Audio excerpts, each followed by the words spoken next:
An filɛbaw ni an lamɛnbaw an bɛ foli di aw ma kɛrɛnkɛrɛnnenya la an bɛ foli di aw ma aw ka timinadiya ni aw ka jijali kosɔn aw bɛ kumaɲɔgɔnya minnu kɛ an fɛ aw bɛ ɲininkali minnu kɛ an na o b'a jira ko an bɛ ɲɔgɔn fɛ an bɛ ka tugu ɲɔgɔn kɔ i ko aw b'a kalama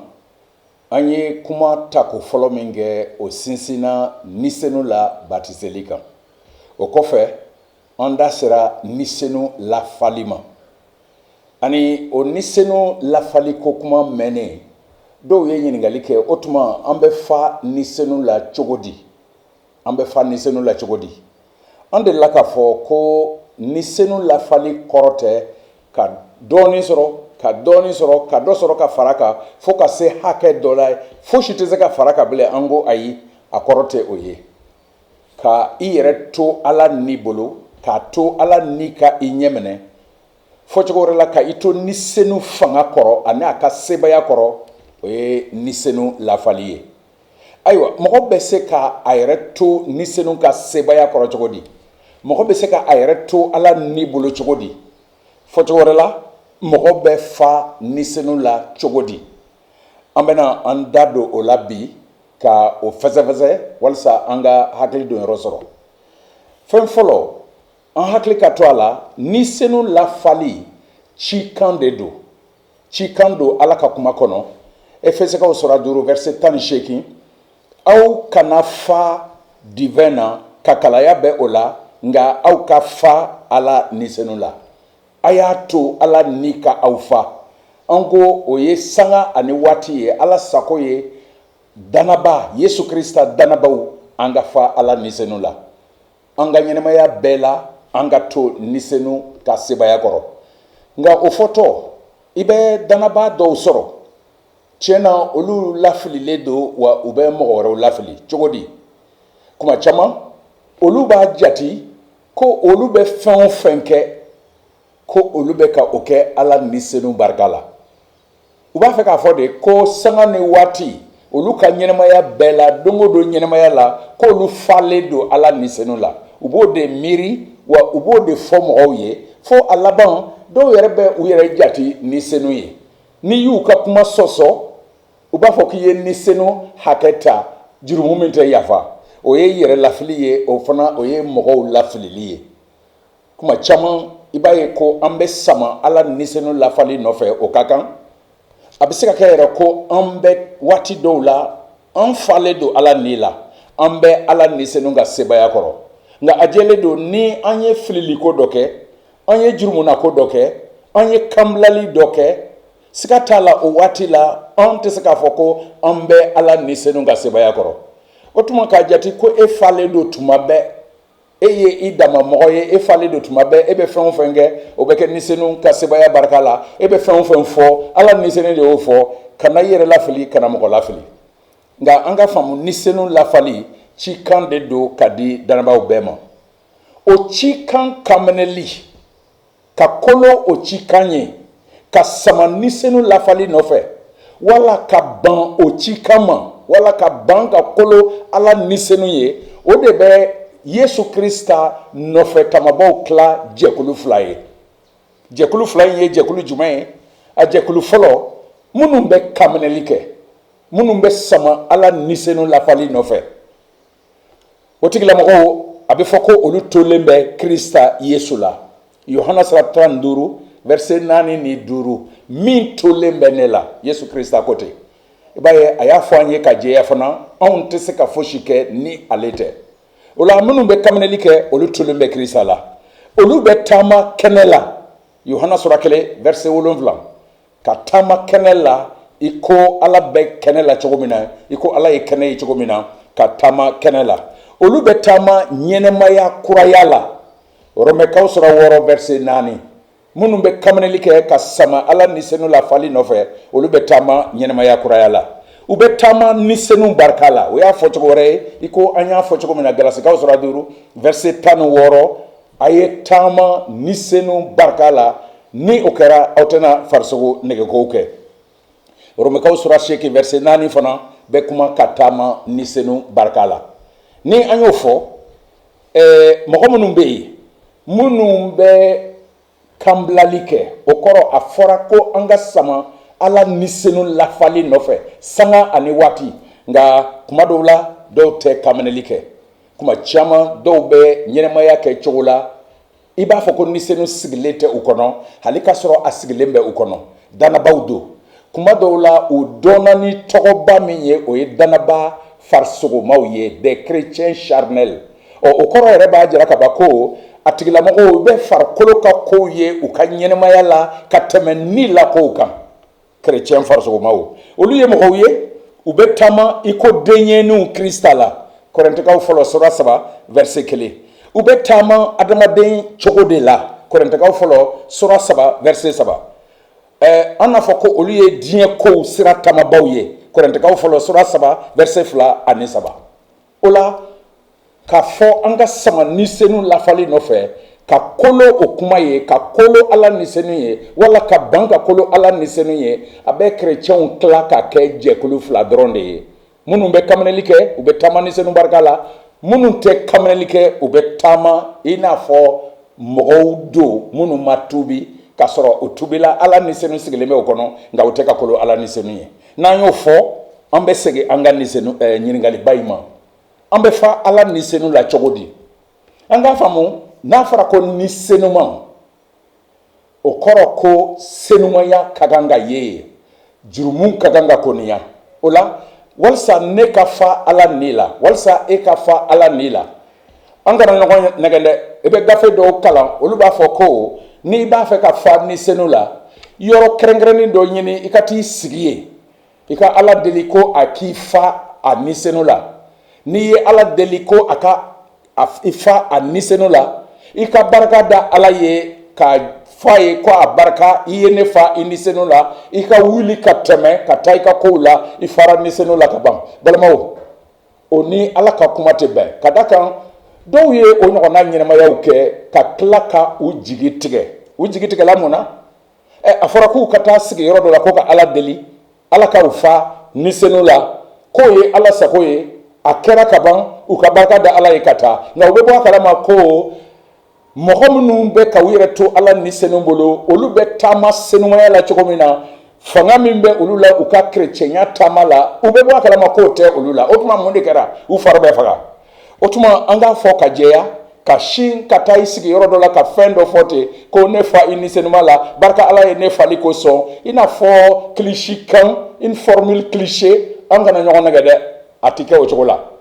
n'an b'a fɛ ka fa ala Nisenu la sendako dɔw b'a la fɛn dɔw bɛ yen fo an ka olu matarafa a fɛn fɔlɔ ye jumɛn ye an ka ban jurumu ma an k'an ba jurumu ma ka ba jurumu ma kɔrɔ ye jumɛn ye an ka boli jurumu yɛrɛ ɲɛ an ka jurumu koniya dɔw b'a fɔ ko ka jurumu fɛngɛ éviter le péché fuir le péché o y'a fɔ cogo ye nanzarakan na nka ka ban jurumu ma o kɛtɔ an ka boli jurumu ɲɛ Yohana sura 8 verset 34 ka se 36 Yesu ko mɔgɔ mɔgɔ bɛ jurumu kɛ o ye jurumu ka jɔn de ye ni ala denkɛ ye aw hɔrɔnya aw na kɛ hɔrɔn yɛrɛw de ye awɔ ni Yesu ye an hɔrɔnya an bɛ kɛ hɔrɔn yɛrɛ ye ka da o de kan an ti kɛ jurumu ka jɔn ye tuguni o de la ka fa ala Nisenu la danaba ka kan ka janto a yɛrɛ la ka boli jurumu ɲɛ an kana fɔ ko an ye chrétienw ye ka tila ka taama jurumu la ka tila ka kɛ jurumu ka jɔn ye o kuma fila u bɛ ɲɔgɔn sɔsɔ an ka o faamu o la Yohana sura 8 verset 34 ka se 36 ni ala denkɛ ye min hɔrɔnya a bɛ kɛ hɔrɔn yɛrɛ ye an kana sɔn an ka wuli tuguni ko an ye jurumu ka jɔn ye Matthieu sura 6 verset 24 a sɛbɛnni bɛ yen ko mɔgɔ si tɛ se ka baara kɛ kuntigi fila ye anw tɛ se k'a fɔ k'an bɛ ka baara kɛ matigi Yesu Krista ye an tɛ se k'a fɔ k'an bɛ ka taama matigi Yesu Krista nɔfɛ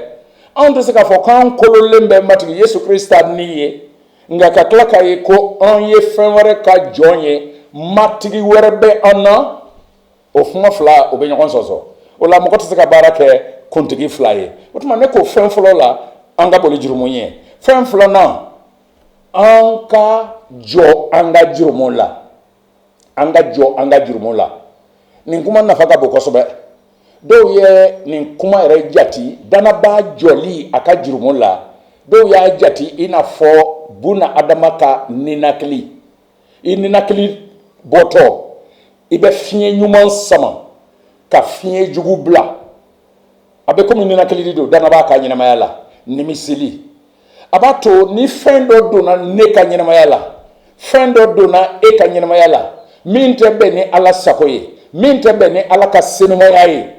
a bɛ ne dɛmɛ ka jɔ o la ka se sɔrɔ o kan ka o fili kɔfɛ ka taa ɲɛ ni fanga kura ye nka Yesu nɔfɛ taama la o la an ka jɔ an ka jurumu la Yohana lettre fɔlɔ sura 1 verset 8 ka se verset 10 ma a jeli do n'an ko jurumu tɛ an na n'an ko an ma jurumu kɛ an ye nkalontigɛlaw ye nka ni an b'an jɔ an ka jurumu la Ala ye kantigi ye a tilenen bɛ ka u yafa an ma ani ka an saniya tilemaleya bɛɛ ma Yohana lettre fɔlɔ sura 1 verset 8 ka se verset 10 ma ntalew sura 28 verset 13 ani 14 ntalew sura 28 verset 13 ani 14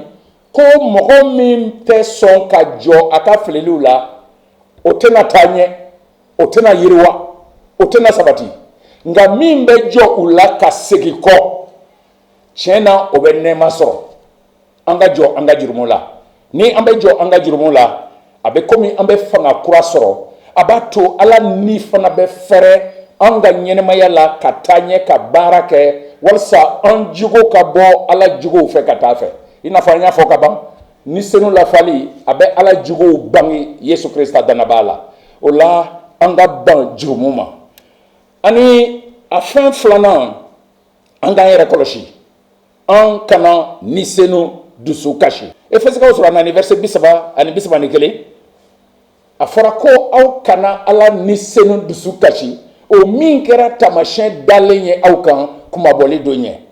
mun de bɛ Nisenu dusu kasi ka da kan ni Nisenu dusu kasilen bɛ ne ka ɲɛnamaya la e ka ɲɛnamaya la a jɛlen don ne tɛna se ka a fanga dɔn n ka ɲɛnamaya la n ka kerecɛnya taama la o la an kana Nisenu dusu kasi ni Ala dɔnbaliya walew ye I n'a fɔ ka kalaya ngalontigɛ dimiya marali sonyali kumajugu kunaya juguya ninnu bɛ Ala Nisenu dusu kasi nin b'a to a tɛ se ka ne ka ɲɛnamaya to a fanga kɔrɔ ne bɛ taama nin fɛnw na an tɛ ka Nisenu to ye a k'an ka ɲɛnamaya ɲɛminɛ o la an kana Nisenu dusu kasi fɛn wɛrɛ min fana bɛ yen o ye an kana Nisenu dufa ka Nisenu dufa étouffer le Saint-Esprit Thessalonikaw fɔlɔ sura 2 verset 19 aw kana Nisenu dufa ka Nisenu sigilen to I ka ɲɛnamaya la a bɛ ka kuma e fɛ I b'a fɛ ka jurumu kɛ a b'a fɔ hey nin to yen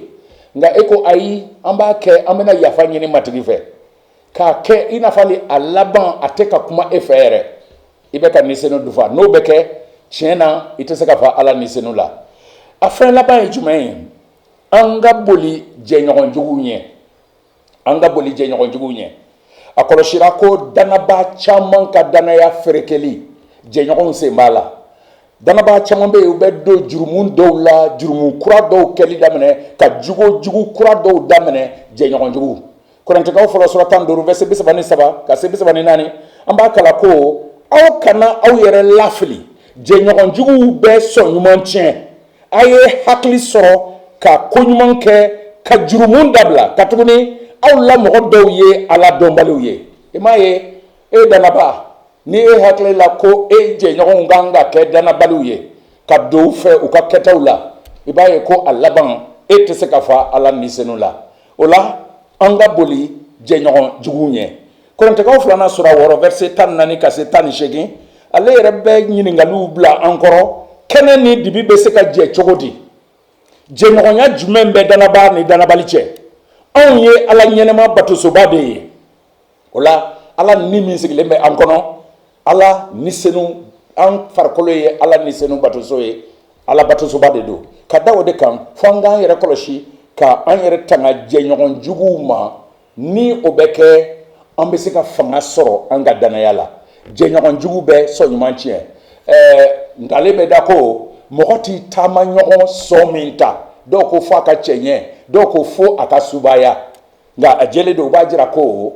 a fɔ ne ye I jɛɲɔgɔn ye mɔgɔ sifa minnu ye ne bena fɔ i ye Nisenu fanga jumɛn bɛ i ka danaya la an bɛ se k'a fɔ o cogo la o la kuma kuncɛla na i bɛ taa sisan i jɔlen kɔ i ka jurumu la i kɛlen bɛ ka sɔn o fɛn bɛɛ ma ka fɔ matigi nin bɛ ne ka ɲɛnamaya la tiɲɛna nin man di ye i bannen jurumu ma i sɔnnen ka jɔ i ka jurumu la i kɛlen kɔ ka i yɛrɛ sɛgɛsɛgɛ yala fɛn tɛ ne ka ɲɛnamaya la min bɛ Nisenu dusu kasi yala ne tɛ ka Nisenu dufa o fɛnw bɛɛ sɛgɛsɛgɛlen kɔfɛ sisan i bɛ se ka sigi ka Ala deli Ala sago ye ne ka fa Nisenu la ka Ala deli matigi ne fa i Nisenu la an ka Ala deli sankolo ni dugukolo matigi an b'i fo an b'i tanu an bɛ barika da i ye matigi an dɛmɛ an ka sɔn ka ko to e Nisenuman t'a la o kɛtɔ an dɛmɛ ka taama senumaya la an dɛmɛ ka jurumu kɔniya an dɛmɛ ka ban jurumu ma matigi i ye fanga min di an ma o fanga bɛ an dɛmɛ ka taama ɲɛnamaya kuraya la matigi i ka o dafa an bɛɛ kelen kelenna ka ɲɛnamaya la